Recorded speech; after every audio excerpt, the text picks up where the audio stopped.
क्योंकि शारीरिक ही ऐसी क्रिया है। इसलिए आपने देखा पहले जमाने में दुर्वासा एक थे, वो ऐसे शाप दे देते,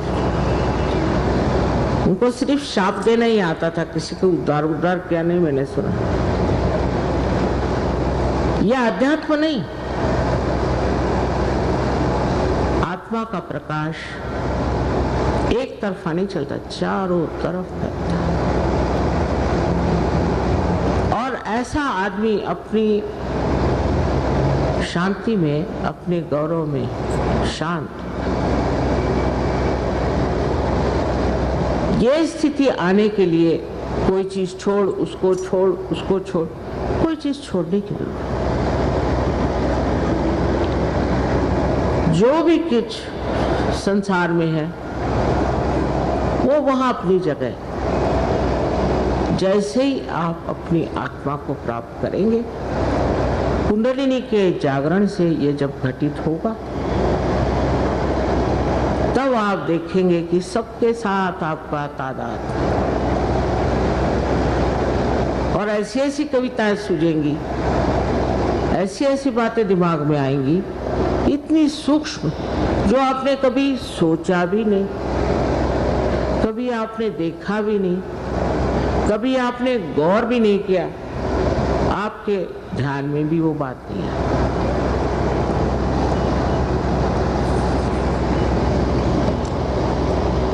इस स्थिति को प्राप्त करने के लिए पहले नानाविध उपचार लोग करते थे, गुरुओं को मानते थे, बहुत कोशिश करते थे, पर नहीं बनता था। ये बात बिल्कुल सही है कि कुंडलिनी का जागरण बहुत कठिन है। और एक बार किसी ने श्री रामदास स्वामी, जो कि शिवाजी के गुरु थे, उनसे पूछा कि कुंडलिनी का जागरण कितनी देर में होता है। उनका जवाब था कि तत्क्षण, उसी क्षण होता है, लेकिन लेने वाला भी चाहिए और देने वाला भी चाहिए। तो लेने वाले तो मुझे दिखाई दे रहे हैं, सामने बैठे, और ये जमाना ऐसा है, इस जमाने में आदमी एक कश्मकश में इतना ज्यादा, ये जमाना ही कलयुग की घोर कलाओं का, त्रासित मानव का एक बहुत ही जालिम जमाना है। एक दूसरे से बैर रखना, एक दूसरे को तकलीफ देना, एक दूसरे पे जबरदस्ती करना, वो चाहे घर गृहस्थी में हो, चाहे बाह्य में हो, वो राजकारण में हो, कि और किसी भी प्रांगण में हो, ये कार्य होता है। और बहुत से लोगों को ये एहसास ही नहीं होता कि हम गलत काम कर रहे हैं, कि हम किसी पे जबरदस्ती कर रहे हैं, या किसी को हम मार रहे हैं, पीट रहे हैं। और ये हर एक धर्म में हो रहा है। ऐसा कोई धर्म नहीं जहाँ मारपीट नहीं, जहाँ आफत नहीं। और लोग इस बात को मानने को तैयार ही नहीं है कि उनका धर्म सारे धर्म से ऊंचा नहीं, कोई विशेष धर्म नहीं। अगर आपका धर्म ऐसा विशेष है तो क्यों मर रहे हो, क्यों ऐसी हालत हो रही, क्यों तकलीफ में पड़े हो? हमारा धर्म सबसे ऊंचा। आप अगर कल दूसरे धर्म में पैदा होते तो उस धर्म के लिए आप यही बात, यानी धर्म को लेकर लड़ना, ये परमात्मा के लिए बड़ी भारी लांछना, बहुत बड़ी लांछना। वो जमाना था, उस जमाने में जैसी जरूरत थी उन लोगों ने वो बात कही, पर उनको अदल बदल के ये वो करके और दूसरी बातें सामने ला करके और परमात्मा के नाम पे लड़ना, इससे बढ़ के और कोई पाप नहीं। दूसरों को मारना भगवान के नाम पर, पीटना भगवान के नाम पर। जो परमात्मा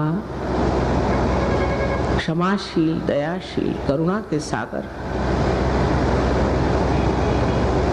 उनका नाम लेकर के ऐसे दारुण कार्य करना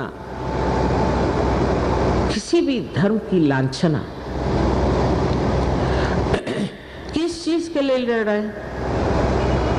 कोई जमीन के लिए लड़ रहा है। ऐसे लोग जो निराकार में विश्वास करते हैं वो जमीन के लिए लड़ रहे हैं। अरे जब आपका निराकार में विश्वास है तो ये जमीन के लिए क्यों लड़ रहे? छोड़ो। लेकिन ये सब कहने से भी कुछ नहीं होने वाला। जिन्होंने ऐसा कहा वो निष्फल हुआ। किसी ने सुना थोड़े, किसी ने माना नहीं। ऐसे भाषा ही रह गई, बातें ही रह गई, लेक्चर रह गया, लेकिन उसका कोई असर नहीं।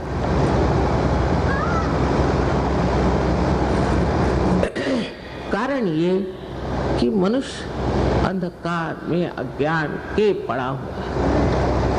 वही कबीर ने कहा कि कैसे समझाऊं सब जग अंधा।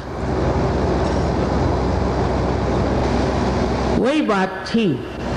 ये दिल्ली, मैं आपसे कहती हूँ, मैं पहले सोचती थी कि यहाँ सर पटकना बिल्कुल बेकार। फिर उसी दिल्ली में मेरी जीवितावस्था में मैं देखती हूँ, जाने किन शब्दों से मैं अपने आनंद को वर्णन कर सकती हूँ। इस जगह जहाँ कुंडलिनी का नाम किसी ने सुना था, किसी से कुंडलिनी की बात करो तो कहते कि आप हॉरोस्कोप देखते, मैं अपना हॉरोस्कोप लेके आता हूँ। सो मैं कहती थी कि यहाँ कौन कैसे होगा, कुछ मालूमात ही नहीं कैसे होगा। लेकिन बाद में मैंने पाया कि यहाँ कोई पूर्वजन्म के बहुत बड़े साधु संत होंगे, खोजने वाले होंगे, ऐसे बड़े ही कोई धार्मिक लोग होंगे जो इस दिल्ली में आ गए और अब उनको ये इच्छा हो रही है कि हम अपने आत्मा को प्राप्त करें। वो जो उनकी पूर्वजन्म की एक आस थी वो आज जागृत है। नहीं तो मैं समझ नहीं पाती। मेरी शादी दिल्ली में हुई और मैं तो सोचती थी हे भगवान ये क्या शहर है। यहाँ तो लोग सिवाय कपड़े के और जेवर के और पैसों के और सत्ता के कोई बात ही नहीं करता, और कोई बात ही नहीं करता, और कोई पूछता ही नहीं।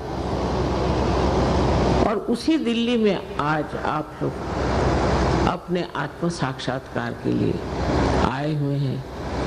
ये परम भाग्य इस देश का है, इसका सौभाग्य है, क्योंकि भारतवर्ष एक बहुत महान देश है, एक योग भूमि।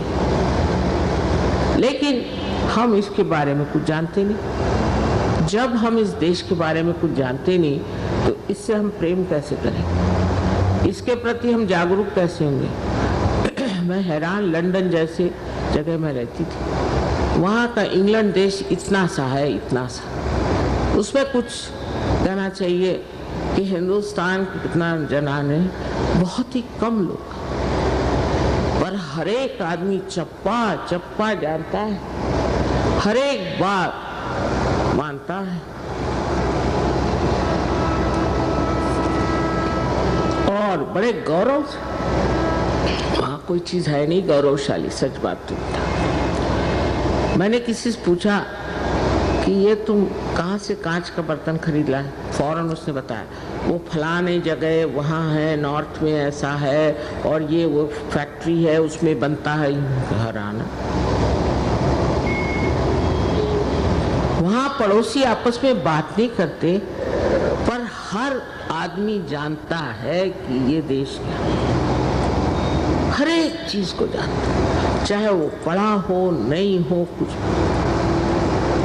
एक देवी जी थी देहात में, उनके यहाँ गए तो वो ये नहीं जानती थी रशिया कहाँ है, पर लंदन के बारे में, हालांकि देहात में रहती थी, सारे देश के बारे में, देश क्या है वो इतना छोटा सा, एक एक चीज, एक एक बात जानते थे। और अपने यहाँ तो हम लोग सब साहब हो गए।